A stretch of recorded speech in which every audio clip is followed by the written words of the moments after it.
আমার YouTube channel প্রত্যেককে স্বাগত জানাই। আজকের আলোচনার বিষয় কাশিরাম দাস ও তার রচনা সম্পর্কে জানবো, তার ভারত পাঁচালী সম্পর্কে জানবো। এছাড়াও তিনি আরও কয়েকটি রচনা, আরও 4টি রচনা লিখেছেন, সেইগুলোর নাম অবশ্যই জানবো। আর লেখকের সবথেকে বেশি যেটা ইম্পর্টেন্ট সেটা হচ্ছে লেখকের কিন্তু পরিবার থেকে প্রশ্ন আসে, অর্থাৎ লেখকের পিতার নাম কি বা তার ভাইয়ের নাম কি, তার ভাই অন্যান্য কি রচনা করেছেন সেইগুলো তার ভারত পাঁচালী থেকে বিস্তারিত জানবো, অর্থাৎ তথ্যবহুলভাবে। এবং এই ভিডিওটিতে আমি অন্তত এই বইটি সব থেকে বেশি আমি হেল্প নিয়েছি, কারণ এই বইটিতে সব তথ্যগুলো সুন্দরভাবে সাজানো আছে। আমি জাস্ট শুধুমাত্র যতটা তথ্য ঠিক ততটাই আপনাদের সামনে উপস্থাপন করব, অর্থাৎ বলতে পারেন পরীক্ষায় যে যে জায়গাগুলো আসতে পারে ঠিক সেই জায়গাগুলোই আপনাদের সামনে উপস্থাপন করব। তো যাই হোক, আজকে আলোচনাটি শুরু করছি। আপনারা একটু ডিসপ্লের দিকে চোখ রাখুন, তাহলে বুঝতে পারবেন যে আপনাদের ভিডিওটি কতটা উপকারে আসছে। তো চলুন শুরু করা যাক। চলুন আজকের আলোচনা আমরা শুরু করি কাশিরাম দাস। কাশিরাম দাস সম্পর্কে আমরা বিস্তারিত জানবো তথ্যবহুলভাবে। আর মধ্যযুগের কবি মানে হচ্ছে বিতর্ক, সেই বিতর্ক স্থানকে আমরা সরিয়ে আমরা যতটা পারবো একেবারে অথেন্টিক জায়গায় পৌঁছানোর একটা প্রচেষ্টা বলতে পারেন। তো যাই হোক, আমরা আজকের আলোচনা শুরু করছি। দেখুন, জন্মকাল এই নিয়ে কিন্তু বিতর্ক রয়েছে। কীরকম?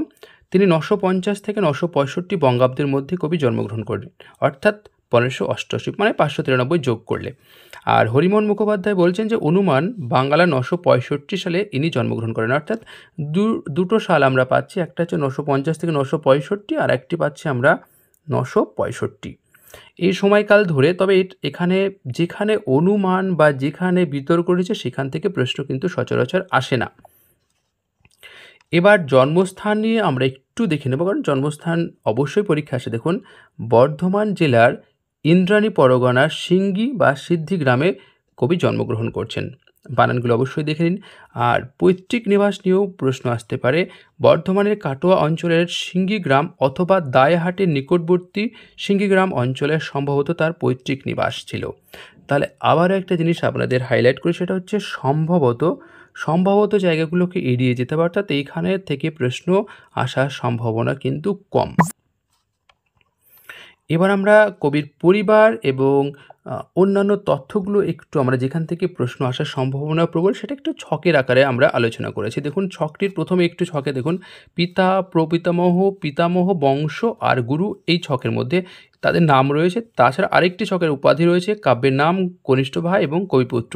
তাহলে এগুলো একটু আমরা দেখে নিই। দেখুন, কবির পিতার নাম কিন্তু আমরা পাচ্ছি কমলাকান্ত দেব, প্রপিতামহ পাচ্ছি প্রিয়ঙ্কর, আর পিতামহ পাচ্ছি সুধাকর। আর কবিদের বংশ পাওয়া যাচ্ছে কায়স্থ। কবির গুরুর নাম, এটা পরীক্ষায় দেয়, অভিরাম মুখুটি। আর কবির উপাধি হচ্ছে দেব, ভীষণ ইম্পর্টেন্ট। কাব্যের নাম ভারত পাঁচালী, কনিষ্ঠ ভাইয়ের নাম গদাধর দাস, আর কবির পুত্র নাম দ্বৈপায়ন দাস। তবে আর একজন কবির ভাই বলে উল্লেখ করেছেন ভূদেব চৌধুরী, সেটাও আমরা দেখব, জয়ন্ত দেব তার নাম। তো চলুন বাকি আরও তথ্য দেখুন। পিতার নাম অলরেডি জানালাম, কিন্তু তার পিতার সন্তান সন্ততি জানানোর প্রয়োজন আছে বলে এটি উল্লেখ করলাম। দেখুন, তার 3 পুত্ররা হলেন কৃষ্ণদাস, কাশিরাম দাস এবং গদাধর দাস, অর্থাৎ কবিরা কিন্তু 3 ভাই ছিলেন। কবির কনিষ্ঠ ভাইয়ের নাম কি? গদাধর দাস। তার সম্পর্কে একটু দেখে নিই। তিনি কিন্তু জগন্নাথ মঙ্গলের মানে পাঁচালীর রচয়িতা। আর কাব্যটি কটকের নিকটবর্তী মাখনপুরে বসে লেখা। তার পুত্রের নাম নন্দরাম। তাহলে আমরা পাচ্ছি গদাধর দাসের সন্তান পাচ্ছি নন্দরাম। কবি নন্দরামের ভণিতা কাশিরাম দাসের মহাভারতে কোনো কোনো পুঁথিতে মেলে, ভীষণ ইম্পর্টেন্ট তাহলে একটা তথ্য। কাশিরাম দাসের পুত্র জয়ন্তদেব উল্লেখ করলাম এবং ভূদেব চৌধুরী বলছেন। কবির কৌলিক উপাধি একটি জায়গায় ছকের মাধ্যমে জানিয়েছি যে দেব, আর কাব্যের নাম ভারত পাঁচালী, সেটা উল্লেখ করেছে। এবার কাব্যের রচনাকাল, এই রচনাকাল নিয়ে কিন্তু বিতর্ক শেষ নেই। একবার একটু দেখে নিই কি যে ইনি সম্ভবত 1000 সালে মহাভারত রচনা আরম্ভ করেন। এটা কি বলছেন? বঙ্গভাষার লেখক হরিমোহন মুখোপাধ্যায় এবং পৃষ্ঠা সংখ্যা 143।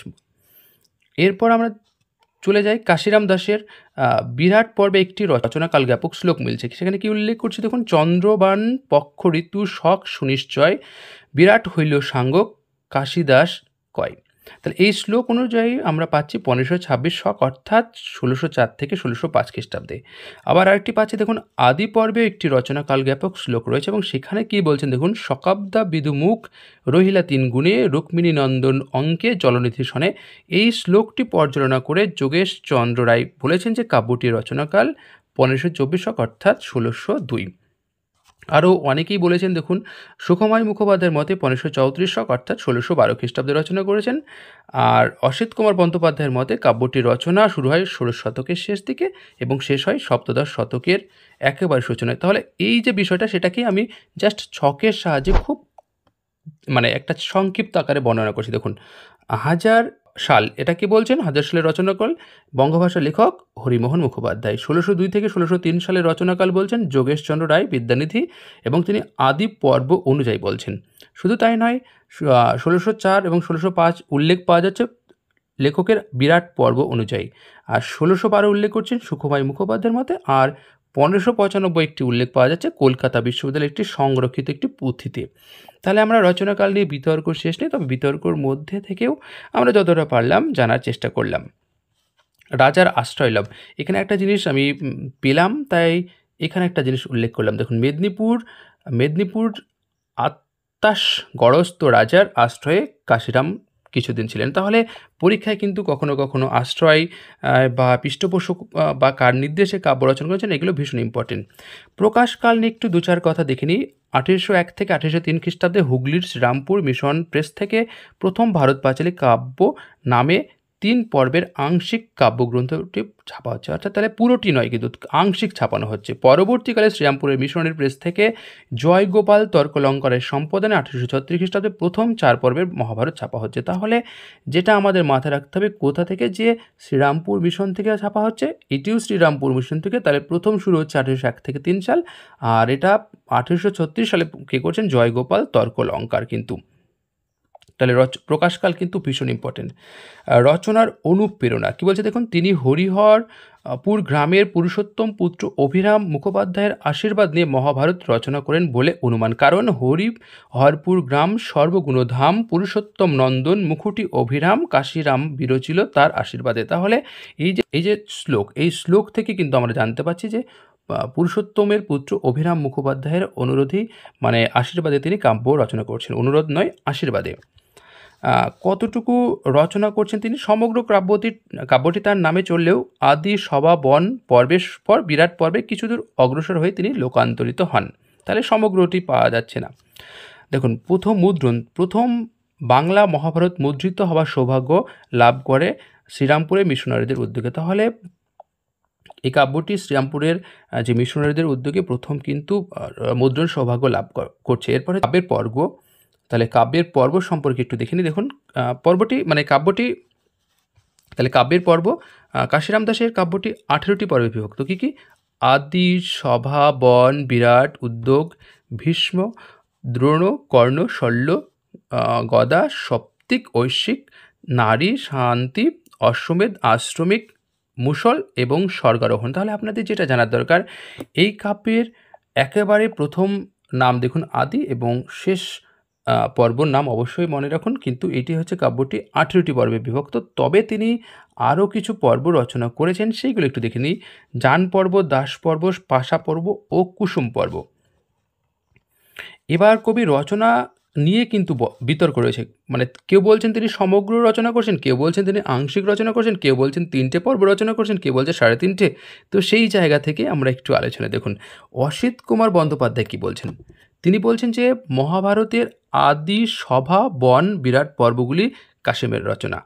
আরেকটি গ্রন্থ পাচ্ছি গৌরীমঙ্গল কাব্যের বক্তব্য। অর্থাৎ গৌরীমঙ্গল কাব্য থেকে জানতে পারছি যে গৌরীমঙ্গল কাব্যের বক্তব্য থেকে প্রমাণিত হয় যে কাশিরাম দাস সমগ্র কাব্যটি রচনা করেন। কেন? অষ্টাদশ পর্ব ভাষা কৈল কাশী দাস, নিত্যানন্দ কৈল পূর্বে ভারত পুরাণ। তাহলে এখান থেকে আমরা জানতে পারছি যে তিনি সমগ্র রচনা করছেন। আর বাকি কারা কি বলছে দেখে নিই একটু আমরা। সুকুমার সেন বলছেন যে তিনি কাশিরামের কাব্যের শান্তি পর্ব এবং স্বর্গারোহণ পর্ব কৃষ্ণানন্দ বসু এবং জয়ন্ত দাসের রচিত। হলে এখান থেকে আমরা অনুমান করতে পারছি যে তিনি পুরোটি রচনা করছেন না। আর সমগ্র কাব্য রচনা করেননি বলে কারা মতামত প্রকাশ করছেন? মহোপাধ্যায়, হরপ্রসাদ শাস্ত্রী, ডক্টর সুকুমার সেন, পণ্ডিত অমূল্যচরণ মুখোপাধ্যায়। তাহলে এখানে অনেকগুলো তথ্য কিন্তু আমরা পেলাম যে রচনা নিয়ে, অর্থাৎ তিনি সমগ্র রচনা করেছেন নাকি করেননি, কে কতটা বলছে সেই বিষয় নিয়ে আমরা কিন্তু এখানে আলোচনা করলাম। কাব্যের সংযোজন মূল সংস্কৃত মহাভারতে ছিল না, অথচ কাশিরাম তার কাব্যে সংযোজন করেছেন এমন কিছু ঘটনা। সেটা হচ্ছে পারিজাত হরণ, সত্যভ্রমার তুলাব্রত, এগুলো কিন্তু পরীক্ষা আসে। তারপরে রাজসূয় যজ্ঞে বিভীষণের অপমান, তারপরে শ্রীবৎস চিন্তার উপাখ্যান, এটি কিন্তু তার মৌলিক সৃষ্টি। জনপ্রবীরের উপাখ্যান আর ভানুমতী লক্ষণার স্বয়ম্বর।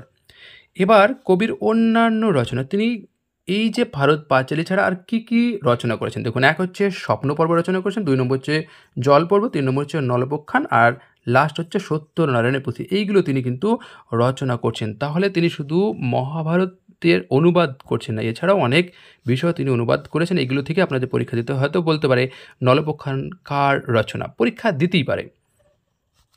কবির প্রতি শ্রদ্ধা, এই বিষয়টি একটু আমরা দেখে নিই। কবির প্রতি শ্রদ্ধা বলতে কবিকে শ্রদ্ধা করে কে কী রচনা করছেন দেখুন, মহাভারতের কথা অমৃত সমান, হে কাশী কবির দলে তুমি পূর্ণবান। অর্থাৎ মধুসূদন তার কাশিরাম দাস সনেটে পূর্বসূরি কাশিরাম দাসকে এভাবেই শ্রদ্ধা জানিয়েছেন। তাহলে এটা হতে পারে, এই লাইনটি তুলে বলতে পারে যে কাশিরাম দাসকে শ্রদ্ধা জানিয়েছেন কে। এরপর তার কাব্যের লিপিকর নিয়ে আমরা একটু দেখে নিই। লিপিকর কে ছিলেন? ভারত পাঁচালী কাব্যের লিপিকর ছিলেন রামমোহন দাস। আবির্ভাব কাল নির্ণয়, তাহলে তার কাব্যের আবির্ভাব কাল নির্ণয় করছেন কি? আচার্য যোগেশচন্দ্র রায় বিদ্যানিধি। তিনি কিন্তু জ্যোতিষ গণনার সাহায্যে দেখুন পয়ার এবং ত্রিপদী ছন্দে রচিত। তারপরে হচ্ছে মৌলিক উপাখ্যান, শ্রীবৎস চিন্তা কাহিনী বা শ্রীবৎস চিন্তা উপাখ্যান, এগুলো আপনার ভীষণ ইম্পর্টেন্ট। এবার আমরা আলোচনা করব জেনে রেখো থেকে কাশিরাম দাস সম্পর্কে কিছু তথ্য, যেগুলো পরীক্ষা আসতে পারে এবং খুব ইম্পর্টেন্ট আমার মনে হয়েছে। দেখুন, কাশিরাম দাস সপ্তদশ শতকের কবি ছিলেন। এ নিয়ে অনেক বিতর্ক রয়েছে, তবে আমি যেটুকু বুঝেছি তাতে সপ্তদশ উল্লেখ করেছে। আপনারা বিভিন্ন বই ফলো করে নিজের মতো সিদ্ধান্ত নেবেন। তার কাব্যে চৈতন্যদেবের প্রভাব পড়েছে, কারণ বৈষ্ণব ভক্তির প্রমাণ দেখা যায়। তারপরে দেখুন, কাশিরাম দাসের পৈতৃক উপাধি দেব ছিল। কাশিরাম দাস ধর্মবিশ্বাসে কি বৈষ্ণব ভাবাপন্ন ছিলেন? কিন্তু আসলে এখানে কি শব্দটি চলে এসেছে টাইপ করতে গিয়ে, তিনি বৈষ্ণব ভাবাপন্ন ছিলেন। কাশিরাম দাস জন্মগ্রহণ করেন বর্ধমান জেলার ইন্দ্রাণী পরগনার সিঙ্গি গ্রামে বা সিদ্ধি গ্রামে। তিনি কায়স্থ বংশে জন্মগ্রহণ করেন। কাশিরাম দাসের পিতার নাম কমলকান্ত দাস। কাশিরাম দাসের পুত্রের নাম দৈপায়ন দাস। আরেকজন পুত্রের নাম ভূদেব চৌধুরী মতে জয়ন্তদেব। কাশিরাম দাসের গুরু ছিলেন অভিরাম মুকুটি বা মুখুটি। আপনারা অবশ্যই মুখুটি করবেন। তারপরে কাশিরাম দাসের মহাভারতের মৌলিক উপাখ্যান শ্রীবৎস চিন্তা কাহিনী বা শ্রীবৎস চিন্তা উপাখ্যান। তিনি তার কাব্যে বীররস অদ্ভুত রসের ব্যবহার করেছেন। কাশিরাম দাস ব্যাসদেবের সংস্কৃত মূল মহাভারতের ভাবানুবাদ করেছেন। পরীক্ষা আসতে পারে যে তিনি কীরকম অনুবাদ করেছেন, তাহলে কিন্তু আক্ষরিক নয়, ভাবানুবাদ। কাশিরাম দাসের মহাভারতে বন পর্বের অসম্পূর্ণ অংশ সম্পূর্ণ করেন জিতঘটক। মানে ইম্পর্টেন্ট তথ্য, কাশিরাম দাসের মহাভারতের আদি পর্বে সম্পাদনা করেন মহামহোপাধ্যায় হরপ্রসাদ শাস্ত্রী। এটিও ইম্পর্টেন্ট তথ্য। কাশিদাসী মহাভারতের সব থেকে ক্ষুদ্র পর্ব মহাপ্রস্থানিক পর্ব। কাশিরাম দাস বৈষ্ণব ধর্মে দীক্ষিত ছিলেন। মহাভারতের বন পর্বটি অসম্পূর্ণ রেখে কাশিরাম দাস মারা যান। তারপরে কাশিরাম দাস আদি সভা বিরাট পর্বের সম্পূর্ণ এবং বন পর্ব অসম্পূর্ণ করেন জিতঘটক। অর্থাৎ আদি সভা বিরাট পর্ব যেহেতু তিনি সম্পূর্ণ করেছেন, তাই অসম্পূর্ণ অংশটি কিন্তু বন পর্বে অসমাপ্ত অংশটি কিন্তু জিতঘটক সমাপ্ত করেছেন। অলরেডি আগে জানিয়েছে একবার, তারপরেও আরেকবার জানানো হলো। দেখুন, মহাভারতের সব থেকে মানে বড় পর্ব হচ্ছে শান্তি পর্ব। কাশিরাম দাস ভারত পাঁচালী কাব্যটি রচনা করেন পয়ার ও ত্রিপদী ছন্দে। মহাভারতের শিশুপাল চরিত্রটি সত্যযুগে হিরণ্যক নামে জন্মগ্রহণ করেন। তারপরে কাশিরাম দাসের ভারত পাঁচালী কাব্যের রচনাকাল জ্ঞাপক শ্লোক হল বা দেখুন, চন্দ্রবান পক্ষ ঋতু শখ সুনিশ্চয় বিরাট হইল সাঙ্গ কাশীদাস কয়। মানে এটা হচ্ছে কাল জ্ঞাপক শ্লোক, রচনাকাল জ্ঞাপক নয়। কাশিরাম দাসের ভারত পাঁচালী গ্রন্থটি পাঁচালী রীতিতে রচিত। কাশিরাম দাসের আবির্ভাবকাল নির্ণয় করেছেন আচার্য যোগেশচন্দ্র রায় বিদ্যানিধি। কাশিরাম দাসের ভারত পাঁচালী কাব্যের লিপিকর রামমোহন দাস। কাশিরাম দাসের নামে মোট ৩,২১৯টি পুঁথির সন্ধান পাওয়া গেছে বা পাওয়া যায়।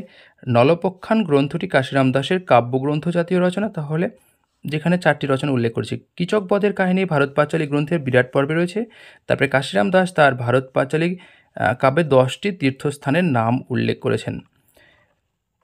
তাহলে মোটামুটি এই ছিল আজকের আলোচনা, এবং আলোচনাটি চেষ্টা করলাম আপনাদের উপকারে আনার জন্য বা যাতে আপনাদের উপকারে আসে তার জন্য। তো কারণ যদি ভিডিওটি ভালো লেগে থাকে অবশ্যই কমেন্ট করে জানান এবং অন্যদের মাঝে শেয়ার করুন, লাইক করুন, এবং যারা সাবস্ক্রাইব করেন অবশ্যই সাবস্ক্রাইব করে আমার ইউটিউব চ্যানেলের পাশে থাকুন এভাবে। তো যাই হোক, আজকের আলোচনা এখানে শেষ করছি। ধন্যবাদ।